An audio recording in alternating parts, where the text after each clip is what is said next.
Dear children, in this module, we are going to discuss more about user-defined functions. As I told, in Python, two types of functions are available.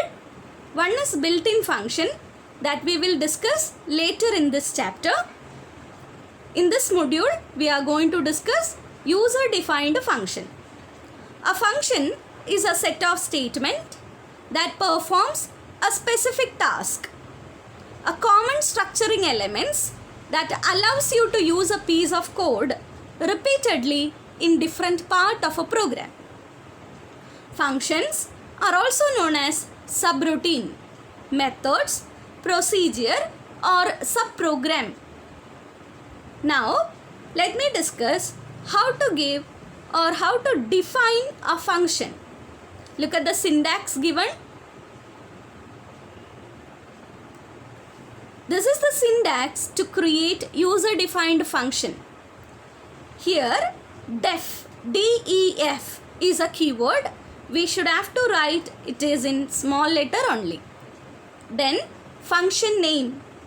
You must aware about while we are giving any name in a program, it must follow the rules of identifiers.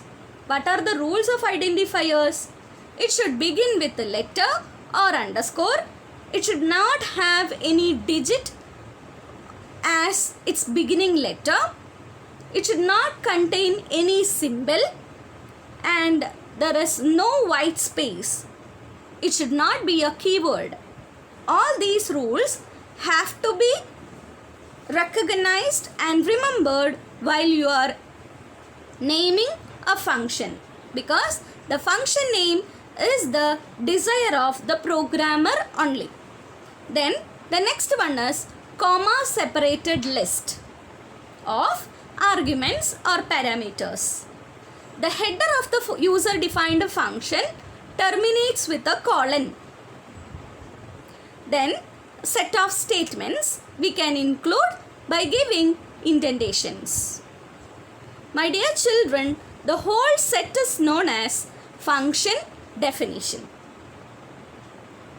So, once again I am repeating, if you want to create a user defined function, you need to use def keyword and a function name is followed by arguments. Arguments may be integers, string, list, dictionary, whatever you need as a task. Then the statements, that is the actual function body which contains statements which may include symbol statements, if, for, while, whatever the task you need to achieve through this function, you can include that statements as a function body. Only thing, you have to define it at the proper indentations. That is, you have to give the spaces for statements. Let me explain the next one. Here I am giving the points to remember. Keyword def marks the start of a function header. Function name must be unique and follows naming rules as for identifiers. Function can take arguments, that is optional. Some functions may not have arguments. Some may have. A colon to mark the end of a function header, not the semicolon. It is colon only. Function can contain one or more statements to perform specific task. That is according to the programmer's desire only. An optional return statement to return a value from a function. Function must be called and invoked to execute its code. I'll explain the last point, that is, if you defined a function and you are not calling that function, then there is no need of any function definition.